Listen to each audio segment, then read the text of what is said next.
Guest मेरे पास है, अगर बिजनेसमैन मैं एक दुकान खोल के बैठा हूँ और अगर मेरे पास एक कस्टमर आएगा तो मैं उसका रंग, नजब, मजहब या उसकी कौमियत नहीं पूछूंगा। मैं तो कहूंगा अगर मुझे बिजनेस दे रहे हैं, यहाँ भी बिजनेस, उसने मुझे पैसा दिया, मैंने उसका माल इंडिया लिया। से खोलना चाहिए। तो अगर किसी से भी माल मिला और इंडिया हमारा पड़ोसी है, हाँ,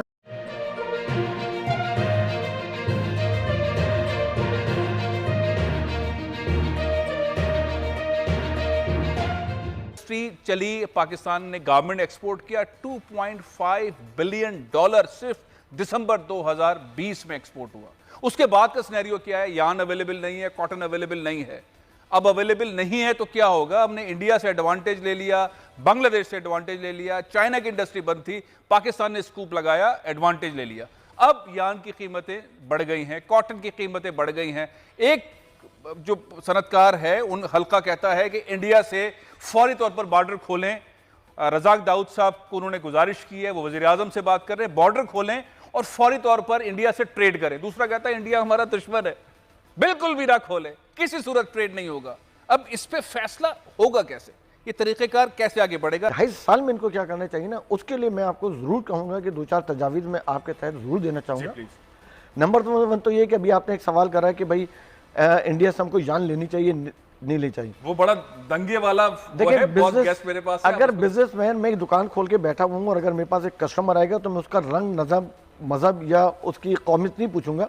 मैं तो कहूंगा अगर मुझे बिजनेस दे रहे हैं, यहाँ भी बिजनेस, उसने मुझे पैसा दिया, मैंने उसका माल लिया। खोलना चाहिए। तो अगर किसी से भी माल मिला और इंडिया हमारा पड़ोसी है, हाँ, ये है कि अगर बॉर्डर खोलते हैं तो उसके अंदर हमारी जो एजेंसी, जो अल्हम्दुलिल्लाह दुनिया की इतनी एक्सीलेंट एजेंसीज हैं कि वो मुझे यकीन है कि वो अपनी सिक्योरिटी रखते हुए और ट्रेड होना चाहिए। और ट्रेड होगी तो हमारी भी एक्सपोर्ट उनको होगी, तो हमको मल्टीपल फायदा होगा। यानी कि हम एक तो इंपोर्ट उनसे जान करके अपनी एक्सपोर्ट को बचा सकते हैं, एक पॉइंट ये हो गया। और दूसरा ये है कि हमारी भी मसनूआत उनके पास एक्सपोर्ट होंगी, ठीक है ना, इसके मार्केटिंग होनी चाहिए। कह रहे हैं राशिद सिद्दीकी साहब कह रहे हैं कि कारोबार कोई भी दुकान पर आएगा, वो क्रिश्चियन हो, यहूदी हो, हिंदू हो, मुसलमान हो, दुकानदार ने चीज उसको बेचनी है। अब क्या कहते हैं, हमें कॉटन यार्न हिंदुस्तान से कितनी जल्दी ले लेनी चाहिए या नहीं लेनी चाहिए? अगर लेनी चाहिए तो क्या तरीक़ेकार हो, नहीं लेनी चाहिए तो क्या तरीक़ेकार हो? आसिफ इनाम साहब। जी जनाब, लोग इसको बहुत सारी चीज को डायरेक्ट इंडिया और पाकिस्तान से कंपेयर कर रहे हैं। हाँ। इसका बैकग्राउंड देख लें कि इंडिया की गवर्नमेंट ने पाकिस्तान की हर चीज पे कंट्री स्पेसिफिक 200% ड्यूटी लगा के तमाम किस्म की ट्रेड बंद कर दी। आपको याद होगा इसी वाक़ा से सीमेंट के ट्रक को धक्के मार के फेंका गया, ठीक है, नॉट लॉन्ग अगो। उसके जवाब में हमारी गवर्नमेंट ने गैरत का मुजाहरा करते हुए इंडिया की तमाम प्रोडक्ट पे पाबंदी लगा दी। It was a tit for tat move. Now there is no demand from in India कि वो पाकिस्तान को यार्न बेचना चाहते हैं, कॉटन बेचना चाहते हैं, बल्कि वहां मजाक उड़ाए इनकी ट्वीट्स का कि हम देंगे तो तुम लोगे रुई, हम देंगे तो तुम धागा लोगे। ये सियासतदान कह रहे हैं, वहां के एनालिस्ट कह रहे हैं, वहां के बिजनेसमैन कह रहे हैं।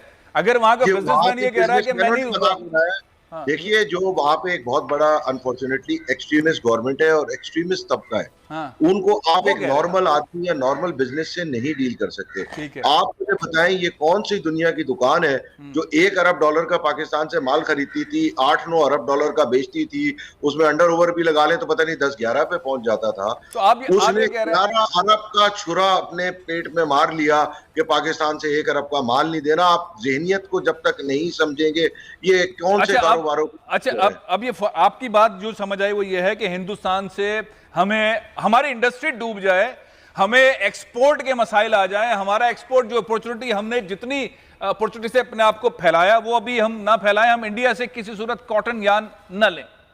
नहीं, देखिए मैंने तो हर चीज की बात की है। इंडिया से तमाम प्रोडक्ट पे पाबंदी लगी हुई थी और दूसरी वजह यह है कि यहाँ पे बहुत सारी चीजें ड्रामा है। मेरे साथ राशिद अहमद सिद्दीकी साहब थिंक टैंक को चलाते हैं, कराची बिजनेस फोरम के सदर हैं। वो कहते हैं कारोबार फौरन होना चाहिए, किसी के साथ भी होना चाहिए, इंडस्ट्री को, ट्रेड को आगे बढ़ना चाहिए। आप क्या कहते हैं? आप सबसे सीनियर हैं, आप क्या कहते हैं, ट्रेड इंडिया से होना चाहिए या नहीं? ट्रेड इंडिया से बिल्कुल होना चाहिए। ये एप्टमा वाले मुल्क को तबाह करना चाहते हैं, एक्सपोर्ट को तबाह करना चाहते हैं। इनका मोटिव ये है कि एक्सपोर्ट इंडस्ट्री या वैल्यू एडेड इंडस्ट्री जो है इनकी वजह से खत्म हो जाए। एक्चुअल प्रॉब्लम ये है कि इनका प्रॉफिट और मार्जिन जो है वो बहुत ज्यादा है। इंटरनेशनल मार्केट के मुताबिक अगर धागा में पाकिस्तान में मिल रहा है या हमारी स्पिनिंग मिलें दे रही है तो फिर तो कोई प्रॉब्लम नहीं है। ठीक है। एक्चुअली ये ले रहे हैं 4-4, 5-5 हजार रुपया पर बैग का अजाफी प्रॉफिट। इनको प्रॉब्लम ये है कि अगर अजाफी प्रॉफिट इनका खत्म होगा तो ये उसी लेवल पे है। इंडिया से यार्न लेना या किसी और मुल्क से लेना, इंडिया से इसलिए कह रहे हैं कि इस वक्त फ्रेट सर्विस जो है वो उसके रेट जो है दुनिया में इंक्रीज कर गए हैं। हाँ। जो चाइना से पहले $1,000-1,200 में हमें कंटेनर आ रहा था, वो आजकल $4,000 में कंटेनर आ रहा है जी। या तो गवर्नमेंट उसको सब्सिडाइज कर रहे हैं, हम दुनिया से कहीं भी यार्न ले लें, इंडिया को लाजमी नहीं है। इंडिया से इसलिए कह रहे हैं कि वाघा बॉर्डर के थ्रू 3 दिन में यार्न जो है पाकिस्तान में पहुंच जाएगा। ओहो। और इंटरनेशनल लेवल के ऊपर जो भी फील्ड चल रहा है, जो भी रेट चल रहा है, इस वक्त 80 क्लोज हुआ है न्यूयॉर्क, ये 94 नहीं हुआ, 87 सेंट हुआ। रुई की प्राइसेस नीचे आई हैं पिछले एक हफ्ते में, 92, 94 से नीचे आ गई हैं, अब 86, 87 के ऊपर है।